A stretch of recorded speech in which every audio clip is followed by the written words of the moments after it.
Vikramshila IAS coaching institute 14 बीघा Rishikesh. Current events कर रहे हैं हम, उसमें आज कर रहे हैं आर्थिक वाणिज्यिक परिदृश्य। आर्थिक वाणिज्यिक परिदृश्य, इसमें हमने कुछ टॉपिक कवर करने हैं। उसमें जो पहला टॉपिक है वो है पीएम किसान सम्मान निधि की 17वीं किस्त जारी। ठीक है, तो अब मेरी छात्रा पढ़ेंगी इसको, उसके बाद मैं बीच बीच में बताऊंगा क्वेश्चन कैसे बनते हैं इसमें। तो इसको पढ़ना स्टार्ट कीजिए। पीएम किसान सम्मान निधि की 17वीं किस्त जारी, पढ़िए। किसानों को पूरक आय प्रदान करने के लिए सरकार द्वारा संचालित प्रधानमंत्री किसान सम्मान निधि योजना की 2000 रुपए की 17वीं किस्त 9.26 करोड़ से अधिक लाभार्थी किसानों के बैंक खातों में 18 जून 2024 को सीधे ही ट्रांसफर कर दी गई। ठीक है, इसके जो बॉक्स में है ना, एक तो आपने थोड़ा सा पता होना चाहिए वो किसान सम्मान निधि, प्रधानमंत्री किसान सम्मान निधि क्या होती है। तो जो भी किसान हैं उनके खाते में 2-2 हज़ार रुपए की 3 किस्तें आती हैं, टोटल 6,000 रुपए आते हैं। कितने? 6,000 रुपए। अब इसमें ये बता रहा होगा कि कौन पात्र हैं कौन नहीं है, किसको मिलेगी किसको नहीं मिलेगी। अब किसान तो मैं भी हूँ, माना मेरी भी जमीन है गांव में, ठीक है, लेकिन अगर मैं इनकम टैक्स देता हूँ या मैं किसी अच्छी जॉब पर हूँ तो क्या मुझे मिलेगी कि नहीं मिलेगी। पात्र और कुपात्रों की बात करेगा यहाँ पर पहले जो है प्रधानमंत्री किसान सम्मान निधि 2-2 हज़ार रुपए की 3 किस्तें साल भर में किसानों के खाते में डायरेक्ट ट्रांसफर बेनिफिट स्कीम से पहुंच जाती है, यानी 6,000 रुपए उनके खाते में क्या होते हैं, आ जाते हैं। ठीक है, इस बार जो 17वीं किस्त गई उसमें 9.26 करोड़ से अधिक किसान लाभार्थी क्या हुए, उनको लाभ पहुंचा, यानी उनके खाते में वो 2,000 रुपए क्या होंगे, पहुंच गए होंगे। ठीक है, साल में 3 किस्तें आनी है। अब पहले बॉक्स को पढ़ लीजिए, बॉक्स क्या बोल रहा है। प्रधानमंत्री किसान सम्मान निधि योजना का लाभ उन्हीं किसानों को प्राप्त होता है कृषि भूमि जिनके नाम है। संस्थागत भूमि धारक इस योजना के तहत लाभ के पात्र नहीं है। किसी भी सरकारी विभाग में कार्यरत अथवा विभाग से सेवानिवृत्त होकर पेंशन पाने वाले किसान भी इस योजना के लाभ के पात्र नहीं है। डॉक्टर, इंजीनियर, वकील, चार्टर्ड अकाउंटेंट आदि के रूप में पंजीकृत पेशावरों को इस योजना का लाभ प्राप्त नहीं हो सकता। कृषि भूमि का उपयोग यदि कृषि के अतिरिक्त किसी अन्य कार्य हेतु किया जाता है तो ऐसे भूस्वामी इस योजना के तहत लाभ के पात्र नहीं है। संवैधानिक पदों के पूर्व एवं वर्तमान धारक, पूर्व एवं वर्तमान मंत्री भी इस योजना के तहत लाभ के पात्र नहीं है। पिछले लेखा वर्ष में आयकर का भुगतान करने वाले सभी व्यक्ति इस योजना के तहत लाभ के पात्र नहीं हैं। इस योजना का लाभ उठाने के लिए किसानों के लिए अपना KYC कराना आवश्यक है। KYC जानते हो, नो योर कस्टमर। ठीक है, अपना KYC कराना पड़ता है। तो नहीं, किन लोगों को नहीं मिलेगा, तो भाई जो इनकम टैक्स रिटर्न फाइल कर मतलब देते हैं, जो इनकम टैक्स देते हैं वो भी नहीं है, ना डॉक्टर, ना चार्टर अकाउंटेंट, ना वकील, इनमें किसी को नहीं मिलेगा। ये पैसा सिर्फ उन्हीं को मिलेगा जिनके पास कृषि भूमि है और जो कृषि कार्य कर रहे हैं। कृषि भूमि है, कोई अन्य कार्य हो रहा है तो भी नहीं मिलेगा। ये साफ साफ बता दिया गया है, ठीक है, कि अगर कृषि भूमि का उपयोग कृषि के अतिरिक्त किसी अन्य कार्य हेतु किया जा रहा है तो ऐसे भूस्वामी को इस योजना के तहत लाभ प्राप्त नहीं होगा। और किसको मिलेगा? जिसके पास कृषि भूमि है। संस्थागत भूमि धारक को इस योजना का लाभ नहीं मिलेगा। आपको पता होगा कॉमर्शियल लैंड अलग होती है और क्या बोलते हैं, कृषि भूमि अलग होती है। निवास स्थान जहाँ पे आप मकान बनाते हैं उसके लिए अलग होती है। भूमि के प्रकार होते हैं ना, तो एक कृषि भूमि वाले के लिए। उससे अगला पैराग्राफ पढ़िए। दिसंबर 2018 में घोषित इस योजना के तहत सभी पात्र किसानों को प्रति वर्ष 6-6 हजार की सहायता 2-2 हजार की 3 किस्तों में सरकार द्वारा प्रदान की जाती है। मेन चीज यही है, एक तो दिसंबर 2018 में घोषित हुई है योजना। कितने मिलते हैं? 6,000 रुपए मिलते हैं। कैसे मिलते हैं? 3 किस्तों में मिलते हैं, 2-2 हजार रुपए की 3 किस्त। विश्व की इस सबसे बड़ी नकद हस्तांतरण योजना की ₹2000 की पहली किस्त 2018-19 में 24 फरवरी 2019 को पात्र किसानों के बैंक खातों में डायरेक्ट बैंक ट्रांसफर DBT के जरिए जमा करा दी गई थी। बाद में 2-2 हजार की ऐसी 3 किस्तें 2019-20, 3 किस्तें 2020-21 में, 3 किस्तें 2021-22 में, 3 किस्तें 2022-23 में तथा 3 किस्तें 2023-24 में डीबीटी के जरिए ही किसानों के बैंक खातों में जमा कराई गई थी। इसी क्वेश्चन बना सकता है कि विश्व की सबसे बड़ी नकद हस्तांतरण योजना कौन सी है, तो आपने बोलना प्रधानमंत्री किसान सम्मान निधि, जिसमें डायरेक्ट बेनिफिट ट्रांसफर स्कीम के जरिए क्या होता है, किसानों के खाते में 3 किस्तों में 2-2 हजार रुपए डालते हैं। वो इस देश में है, यानी पूरे संसार की सबसे बड़ी नगद हस्तांतरण योजना कौन सी है? आंसर प्रधानमंत्री किसान सम्मान निधि। ठीक है, आप सोच लो ना, खुद सोच लो कि 9.26 करोड़ कितने, उसको 6000 से गुणा कर दो, इससे गुणा कर दो, इतना पैसा सरकार अकाउंट में डाल रही है किसानों। 9.26 करोड़ किसान हैं जिनके पास कृषि भूमि है, और उसको 6000 से गुणा कर दो तो जो पैसा निकल के आएगा, इतना पैसा एक साल में भारत सरकार क्या करती है, किसानों के खाते में डालती है। चलो जी आगे। इस प्रकार 2023-24 के अंत तक कुल मिलाकर 3.03 लाख करोड़ की राशि 11 करोड़ से अधिक किसानों के बैंक खातों में जमा कराई जा चुके थे।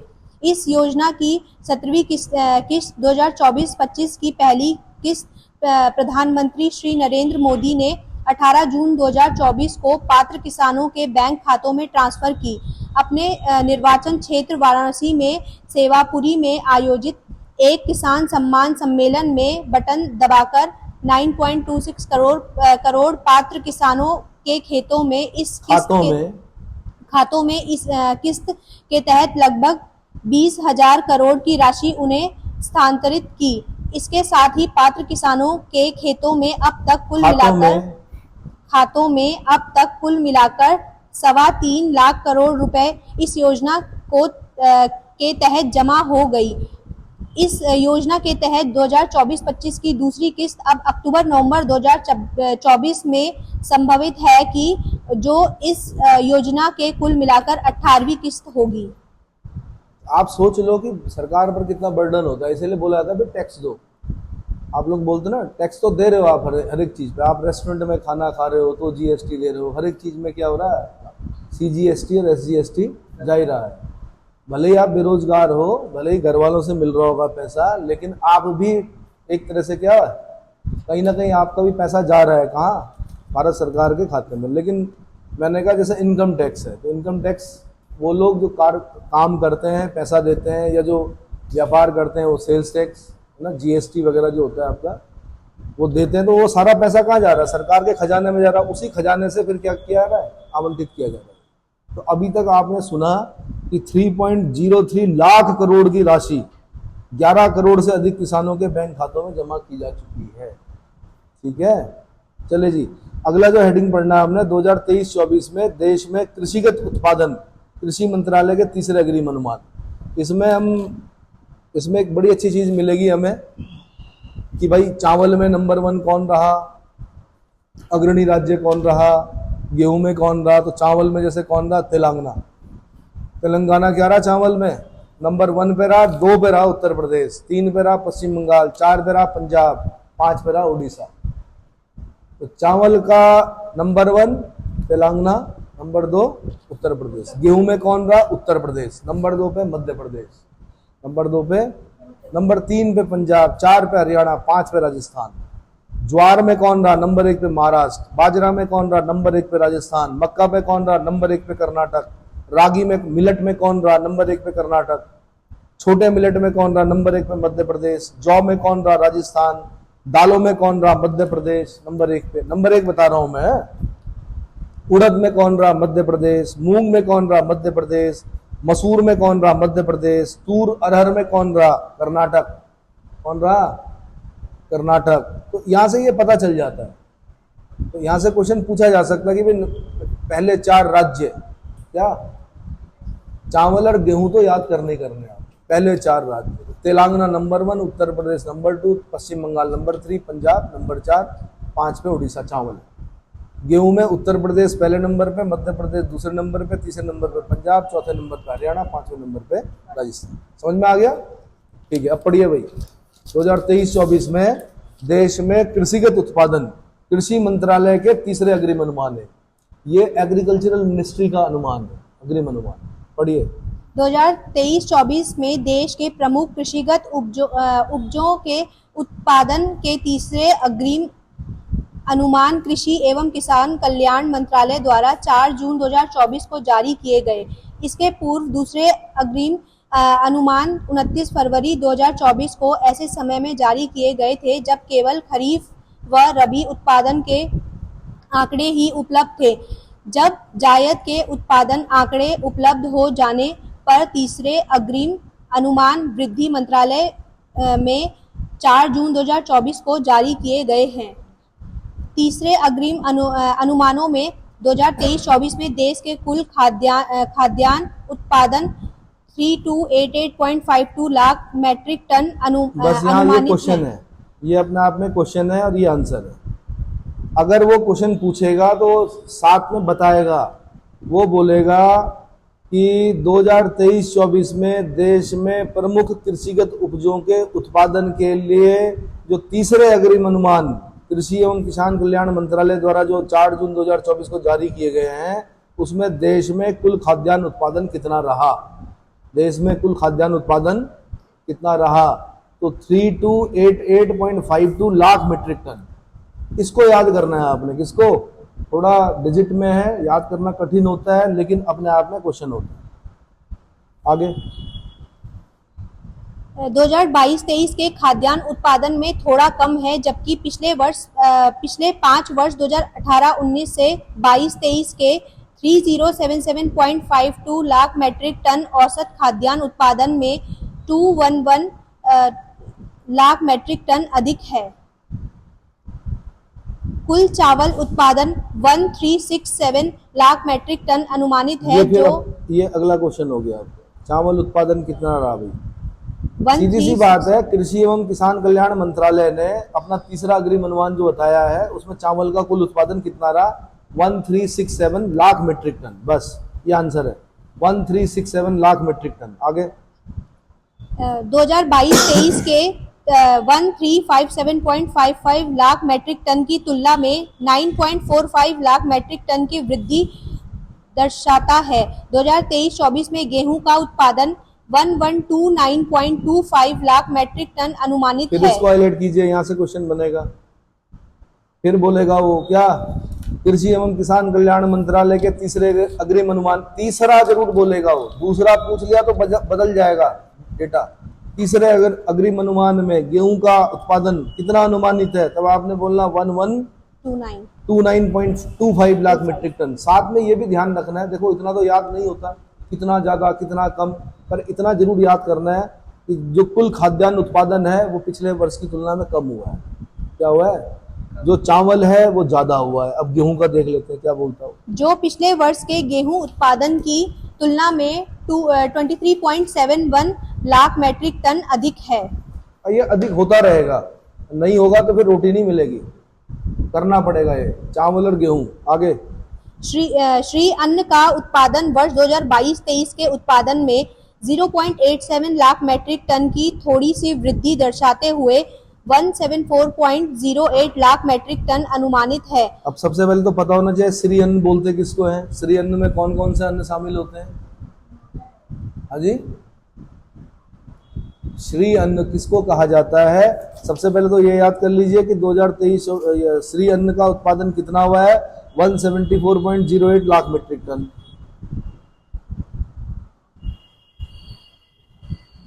आगे इसके अलावा पोषक मोटे अनाजों का उत्पादन 547.34 लाख मैट्रिक टन होने का अनुमान है, जो विगत 5 वर्षों में प्राप्त किए गए औसत उत्पादन से 46.24 लाख मैट्रिक टन अधिक है। दालों में तूर का उत्पादन 2023-24 में 33.85 लाख मैट्रिक टन होने का अनुमान है, जो कि पिछले वर्ष 2022-23 के 33.12 लाख मैट्रिक टन उत्पादन से 0.73 लाख मैट्रिक टन अधिक है।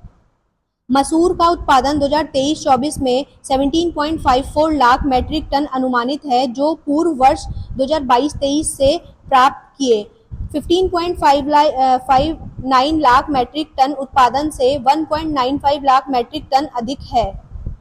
कृषि मंत्रालय के इस आकलन में 2023-24 में कुल तिलहन उत्पादन 395.93 लाख मैट्रिक टन अनुमानित है।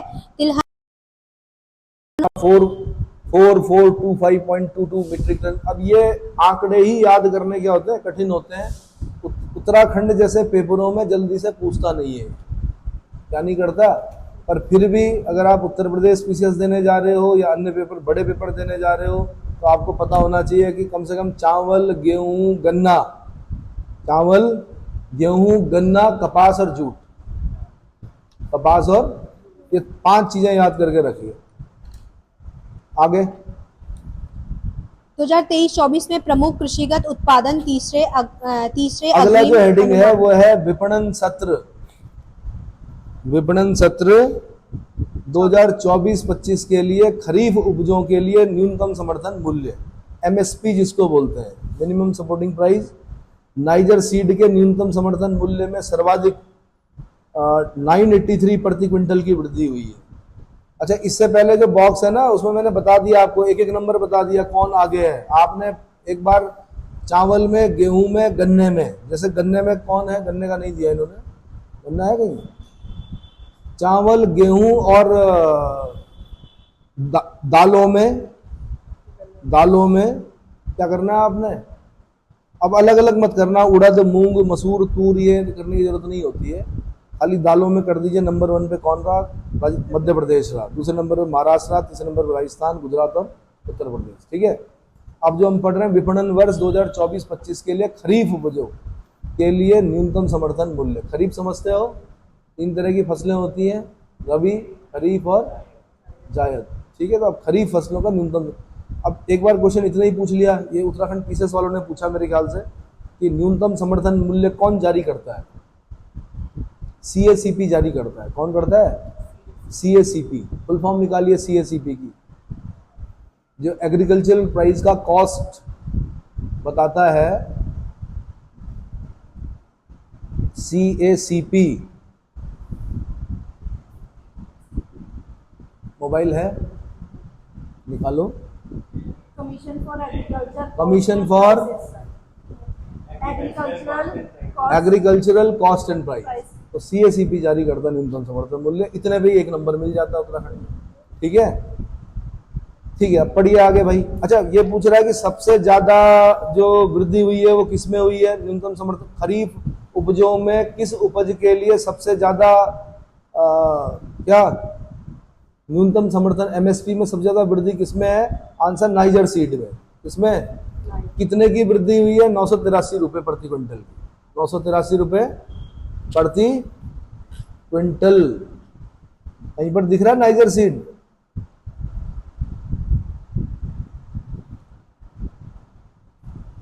हाँ जी, नाइजर सीड दिखाई दे रहा है। सरकार ने 19 जून 2024 को की। पिछले वर्ष की तुलना में इस वर्ष सर्वाधिक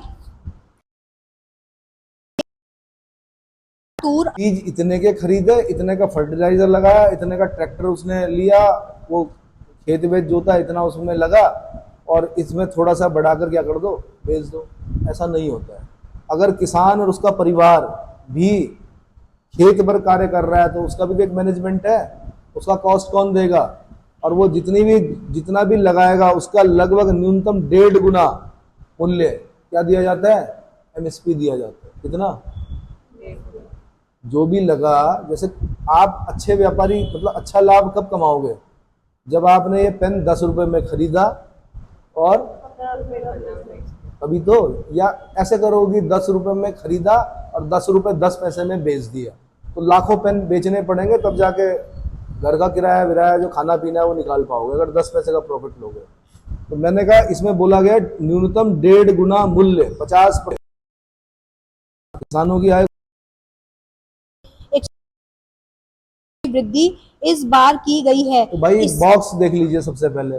2023-24 में 2183 था, उसको बढ़ाकर 2300 कर दिया गया। कितना कर दिया गया है, 2300 कर दिया गया। 117 की वृद्धि हुई है। ये धान सामान्य है, मोटा चावल जिसे बोलते हैं। फिर धान ग्रेड ए 2203 रुपये इसका न्यूनतम समर्थन मूल्य था 23-24 में, अब कितना कर दिया गया, 2320 कर दिया गया। कितने की वृद्धि हुई है, 117। 117 की वृद्धि हुई है। ठीक है, उसके बाद जो अगला पूछेगा वो पूछेगा कपास में, इसमें नाइजर सीड, लंबा रेशम वाला कपास जो है 7734 था, 8717 कर दिया गया। कितना कर दिया गया है?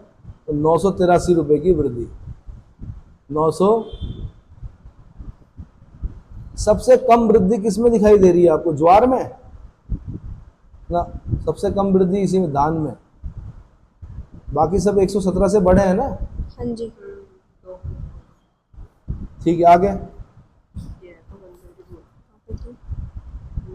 इससे धान की सामान्य किस्म का न्यूनतम समर्थन मूल्य 2183 प्रति क्विंटल से बढ़कर 2300 प्रति क्विंटल हो गया है। ए ग्रेड धान के मामले में इतनी ही वृद्धि से यह 2203 प्रति क्विंटल से बढ़कर 2320 प्रति क्विंटल हुआ है। न्यूनतम समर्थन मूल्य में इस वर्ष सर्वाधिक ₹983 प्रति क्विंटल की वृद्धि नाइजर सीड के मामले में हुई है, जिससे ₹7734 प्रति क्विंटल से बढ़कर 8717 प्रति क्विंटल किया गया है। सामान्य श्रेणी के धान का न्यूनतम समर्थन मूल्य 2183 प्रति क्विंटल से बढ़कर 2300 प्रति क्विंटल 2024-25 में किया गया है। 2024-25 में धान की लागत 1533 प्रति क्विंटल आकलित की गई है। इस प्रकार उसका न्यूनतम समर्थन मूल्य ₹2300 प्रति क्विंटल लागत की तुलना में 50% अधिक है। 50% अधिक है। All India weighted average cost of production, जिस शब्द को मैं बोल रहा हूं ना, 1.5 गुना या 50% लाभ होना चाहिए। लागत का 1.5 गुना और प्रॉफिट कितना? 50%।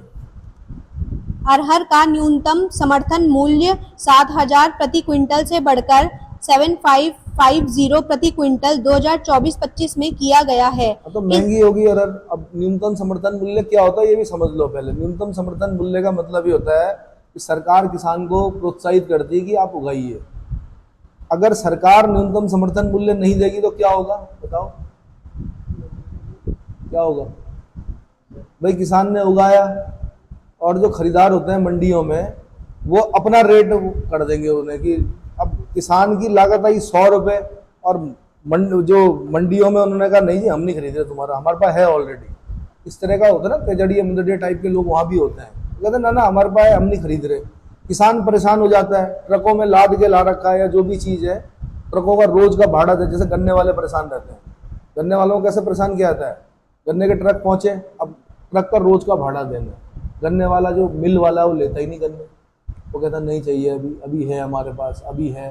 तो अब 1 दिन का भाड़ा, 2 दिन का भाड़ा, 3, कितना सहेगा किसान? समझ में आ रहा है? तो अब उसे कम कीमत पर क्या करना पड़ता? देना पड़ता गन्ना। कई बार गन्ने का भी होता है वैसे MSP, लेकिन मैंने कहा किसान का शोषण ना हो, इसलिए सरकार बोलती है आप उगाओ। आप जब उगाओगे, अगर कोई नहीं खरीदेगा तो हम खरीदेंगे। कितने पर? MSP पर खरीदेंगे। आप उगाओ। और हमेशा MSP क्या होता है? बढ़ता है, घटता नहीं है कभी भी। आप बोले ना महंगाई हो रही है, अरहर की दाल यार हमने बहुत सस्ती भी खाई, अभी काफी महंगी खा रहे हैं, आने वाले समय में हमारे बच्चे और भी महंगी खाएंगे। कारण क्या है उसका? MSP कभी भी कम नहीं होगा, MSP हमेशा क्या होता रहेगा? बढ़ता रहेगा। तभी तो किसान प्रोत्साहित होगा। और अभी उसे हम सिर्फ 50% प्रॉफिट दे रहे हैं उसकी लागत का। कितना? किसान को सुरक्षित किया जा रहा है। जैसे फसल बीमा योजना से सरकार ने बोल दिया भाई तेरी अगर फसल खराब होगी तो ये बीमा है। ये क्या है? खड़ी फसल पे आग लग जाती कई बार किसान के, गर्मियों का टाइम है, गेहूं हो रखा बढ़िया, तब तक कोई एक बेवकूफ सा आदमी बीड़ी पीते हुए गया, वहां से बीड़ी डाल दी, पूरी फसल क्या हो गई? जल गई। तो किसान आत्महत्या क्यों करता था? इसीलिए करता था। अब क्या? फसल का बीमा हो रखा तो उसको उसका पैसा मिलेगा। ठीक है, खरीदार नहीं आ रहा है कोई भी, तो सरकार बोलेगी हम खरीदेंगे। FCI क्या करती है? FCI के गोदामों में क्या किया जाता है? ये तो भरा जाता है। और कमाल की बात देखिए आप, सरकार क्या करती है? MSP पर खरीदती है और सब्सिडी देकर आपको बेचती है 2 रुपए किलो, 3 रुपए किलो। क्या करती है? आप खुद ये सोचो कि माना मोटा चावल उसने 2300 रुपए क्या खरीदा? क्विंटल खरीदा। 1 क्विंटल में कितने होते हैं? 100 किलो होते हैं। 100 किलो ही होते हैं भाई। इसका मतलब उसने 23 रुपए किलो खरीदा। कितने? 23 रुपए किलो खरीदा। और जो वो राशन कार्ड है बीपीएल वाले, क्या बोलते हैं उनको, पीले पीले कार्ड कि वाइट कार्ड, बीपीएल कार्ड कैसा होता है, वाइट कार्ड, उस पे आपको 2 रुपए किलो क्या मिलेगा, चावल मिलेगा। इस है फ्री मिल रहा है, 2 रुपए किलो नहीं मिल रहा है, चलो बढ़िया है वो तो। पर मैं कह रहा हूँ अगर 2 रुपए भी कर रहा है, इसका मतलब 21 रुपए का नुकसान हो रहा है किसको, सरकार को। और खाली ऐसा थोड़े कि खेत में जा रहे हो आप लेने, उसको लादने में, ट्रक में, उसकी कॉस्ट जो आती है चावल की, जो आपके कंट्रोल तक आता है, उसकी कॉस्ट लगभग 30-35 रुपए हो जाती है। और वो क्या होता है, फ्री में देती है सर, क्या देती है, समझ में आ रहा है? इसी को बोलते हैं क्या, कि सरकार की सहायता, सरकार क्या कर रही है, सहायता कर रही है किसकी, नागरिकों की। सबसे पहले खाद्य सुरक्षा, सबसे पहले क्या है, कोई भी व्यक्ति भूख से नहीं मरना चाहिए। इतना क्लियर हो गया? तो जो आपके राज्यों में निकलते हैं ना खाद्य आपूर्ति निरीक्षक, जो पद निकलते हैं, उनका काम यही होता है किसानों से खरीदना, और फिर उसको एफसीआई लेती है, एफसीआई के गोदामों में उसको भरा जाता है, और तब फिर क्या होता है, वहां से निकाल कर, जिसको बोलते हैं पीडीएस, पब्लिक डिस्ट्रीब्यूशन सिस्टम, जो कि आपने पढ़ना है यूपीएससी में कि होता क्या है, कैसे होता है, पीडीएस के माध्यम से उसको घर घर तक क्या करते हैं, पहुंचाते हैं। तो अभी तो आप दुकानों में जा रहे हो, राशन कार्ड लेके दुकानों में जा रहे हो, आने वाले समय में आप देखना घर पर आएगा राशन। क्या आएगा? अभी सिर्फ चावल, गेहूं, चीनी भी मिल रही है, चीनी मिलती है, जैसे मिट्टी तेल नहीं मिलता। आने वाले समय में बहुत सारी चीजें मिल रही है, क्योंकि खाली दाल चावल से काम नहीं चलता, प्रोटीन भी मिलेगा, दाल मिलेगी, अंडे मिलेंगे, दूध मिलेगा, बटर मिलेगा। हो सकता है आने वाले समय में आपको क्या, अंडे मिलने लग गए। प्रोटीन देना जरूरी है ना, प्रोटीन किससे मिलेगा, या तो दालों से मिलेगा या अंडों से मिलेगा। हाँ जी, अंडे भी देने पड़ेंगे, जो अंडे खाने वाले लोग हैं उनको अंडे भी मिलेंगे। चलिए, इतना समझ में आ गया भाई, एमएसपी क्यों देती है सरकार, जारी कौन करता है ये याद रखना, सीएसीपी। और गन्ने का कौन करता है, क्वेश्चन है आपके लिए, ये तो अनाज का हो गया सीएसीपी, गन्ने का न्यूनतम समर्थन मूल्य कौन जारी करता है? तब तक आगे बढ़ो आप, और लोग ढूंढ रहे हैं। उड़द का न्यूनतम समर्थन मूल्य 2023-24 में 6950 प्रति क्विंटल से बढ़कर 7400 प्रति क्विंटल 2024-25 में किया गया है। नया न्यूनतम समर्थन मूल्य पूर्व वर्ष की तुलना में ₹450 प्रति क्विंटल अधिक है। लागत 4883 प्रति क्विंटल की तुलना में यह 50% अधिक है। मूंगफली का न्यूनतम समर्थन मूल्य 6377 प्रति क्विंटल से बढ़कर 6783 प्रति क्विंटल 2024-25 में किया गया है। मूंगफली की एमएसपी में 406 प्रति क्विंटल की इस वृद्धि से नया एमएसपी लागत 4522 प्रति क्विंटल की तुलना में 50% अधिक है। नए समर्थन मूल्यों में लागत पर सर्वाधिक प्रतिशत प्रतिफल maximum percent return over cost बाजार पर किसानों बाजरा पर किसानों को प्राप्त अब होकर। देखो ये क्वेश्चन बन गया, अब कहाँ तक पढ़ेंगे हम, मूंग, उड़द, तूर, ये ऐसे क्वेश्चन मुझे नहीं लगता कि पूछे जाने चाहिए। या तो आपका धान पर पूछेगा, या फिर आपका किस को बताया मैंने आपको, धान ए, धान सामान्य, धान ए ग्रेड, क्योंकि अभी किसका आया है, खाली खरीफ की। फिर रबी की फसलों का न्यूनतम समर्थन मूल्य आता है, किसका आता है। तो लेकिन जैसे क्वेश्चन बना, एक क्वेश्चन मैंने बता दिया कि सबसे ज्यादा जो बढ़ोतरी हुई है 983 रुपये की, वो नाइजर सीड कपास, लंबा रेशा वाला जो कपास है उस पे हुई है। ठीक है, दूसरा क्वेश्चन अगर मैं बनाता तो यहां से बनाता कि सर्वाधिक प्रतिशत प्रतिफल, maximum percentage return over cost किसानों को किस पर प्राप्त हो रहा है, आंसर बाजरा पर। किस पर प्राप्त हो रहा है, बाजरा। ज्यादा बाजरा खाने से कौन सा रोग होता है, पेलेग्रा। कौन सा रोग होता है, पेलेग्रा रोग हो जाता है। ज्यादा बाजरा खाने से। अनाज हमेशा मिलाकर खाना चाहिए। पहले लोग 9 अनाज मिलाकर पीसते थे तब खाते थे। अभी क्या हो रहा है, सिर्फ प्योर गेहूं खा रहे हैं, वो स्वास्थ्य के लिए अच्छा नहीं है। अलग अलग अनाज पीसते थे पहले, जैसे मक्के के दाने पीसते थे, गेहूं पीसते थे, उसमें थोड़ा सा क्या सोयाबीन डाल दिया, बाजरा डाल दिया, है ना। चलो आगे बढ़ो।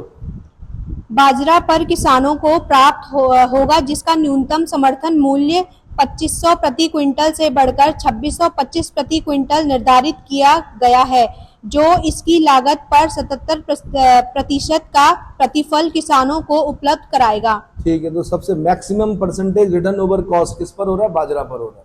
ये क्वेश्चन बन सकता है यहाँ से। आगे, ज्वार हाइब्रिड व मलडाडी के न्यूनतम समर्थन मूल्यों में क्रमशः 191 व ₹196 प्रति क्विंटल की वृद्धि सरकार ने की है। इससे इनके नए न्यूनतम समर्थन मूल्य क्रमशः 3371 हाइब्रिड के लिए व 3421 प्रति क्विंटल है, जो हाइब्रिड ज्वार की लागत पर 50% का प्रतिफल प्रदान करेंगे। रागी का न्यूनतम समर्थन मूल्य 3846 प्रति क्विंटल से बढ़कर 4290 प्रति क्विंटल 2024-25 के लिए किया गया है। इसी प्रकार ₹444 प्रति क्विंटल की वृद्धि इसके मामले में की गई है। रागी का नया समर्थन मूल्य इसकी लागत पर 50% को प्रतिफल किसानों का प्रदान करेगा।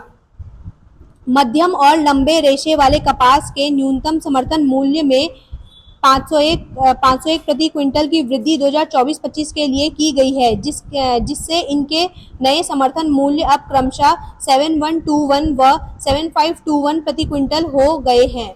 अब देखो, इतना पढ़ने के बाद घबराना नहीं है। आपके मतलब के जो क्वेश्चन निकले वो 2-3 क्वेश्चन निकले। क्या निकले? 4-5 क्वेश्चन निकले। पढ़ना पूरा है, लेकिन छोड़ना कुछ नहीं है। एक बार पूरी रीडिंग होनी चाहिए। हमने अंडरलाइन कर दिया, जिस पे अंडरलाइन करना वो याद करना है आपने।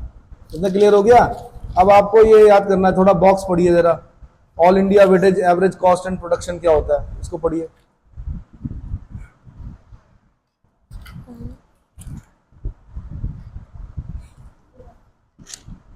बॉक्स पढ़िए ऊपर। कृषिगत उपजों के लिए कृषिगत उपजों के लिए न्यूनतम समर्थन मूल्य को उसकी अखिल भारतीय भारिता औसत उत्पादन लागत all India weighted average cost of production के कम से कम 1.5 गुना रखने की घोषणा 2018-19 के केंद्र बजट में की गई थी। यहाँ से क्वेश्चन बनेगा कि all India weighted average cost of production को कम से कम 1.5 गुना रखने की घोषणा किस बजट में की गई थी? आंसर 2018-19 में की गई थी। आगे, इस नीति के अनुपालन 2024-25 के लिए न्यूनतम समर्थन मूल्य के निर्धारण में किया गया है। उपजों की उत्पादन लागत में सभी भुगतान की गई लागतों जैसे कि चुकाई गई ऋण लागत, जो मैं आपको समझाने का प्रयास कर रहा था ना, इस किताब की विशेषता यही है, वो एक्सप्लेन कर देती है। उसमें क्या क्या आएगा, कहाँ कहाँ लगाया हुआ किसान ने पैसा। नंबर 1, चुकाई गई श्रम लागत, हायर्ड ह्यूमन लेबर, बैल श्रम, मशीन श्रम, भूमि पट्टा के लिए दिया गया किराए, बीज, उर्वरक, खाद, सिंचाई, प्रभार जैसे भौतिक साधनों के उपयोग पर व्यय, उपकरणों व फार्म भवनों का मूल्यह्रास, depreciation of implement and farm building. भाई मैं ट्रैक्टर लूंगा और मैं ट्रैक्टर से अगर चलाऊंगा, माना हल चलाऊंगा, तो ट्रैक्टर हमेशा ऐसा तो है नहीं कि उसका उतनी कीमत होगी, डेप्रिसिएशन भी तो जुड़ेगा। मैंने ट्रैक्टर से अगर इस बार काम किया तो उसका डेप्रिसिएशन भी इसमें जुड़ेगा। यानी क्या क्या चीजें जुड़ रही है। नेपाल से आता है, अन्य देशों से या अन्य प्रदेशों से क्या आती है, सस्ती लेबर आती है, वो काम करते हैं खेतों में। उनको कुछ ना कुछ चुकाना होता है, पैसा देना होता है। जो जमीन मालिक होगा वो जुड़ेगा। अगर बैल हैं तो बैल ऐसे तो है नहीं कि क्या खाते भी होंगे, बैल कुछ पीते भी होंगे, उनका भी तो जो रख रखाव का जो होगा वो जुड़ेगा। या मशीन श्रम, मशीन ने जो श्रम किया, भूमि अगर पट्टे पर ले रखी तो वो पट्टे का पैसा जो दे रहा है किसान, वो जुड़ेगा, है ना। बीज खरीदे होंगे उसने, उर्वरक खरीदे होंगे, खाद जिसे बोलते हैं सिंचाई, प्रभार, सिंचाई के लिए जो भी प्रयोग किया गया, ट्यूबवेल लगाया होगा उसने, है ना, वो सब भौतिक संसाधनों के उपयोग का जो व्यय होगा वो जुड़ेगा। उपकरण खरीदे होंगे, ऐसा तो है नहीं कि एक फावड़ा हमेशा चलता रहेगा। लिए होंगे ना उपकरण, फार्म भवनों का मूल्य ह्रास, डेप्रिसिएशन के लिए डीजल, बिजली व अन्य विविध व्ययों के अतिरिक्त, ये बता रहा था मैं, पारिवारिक श्रम, पूरा परिवार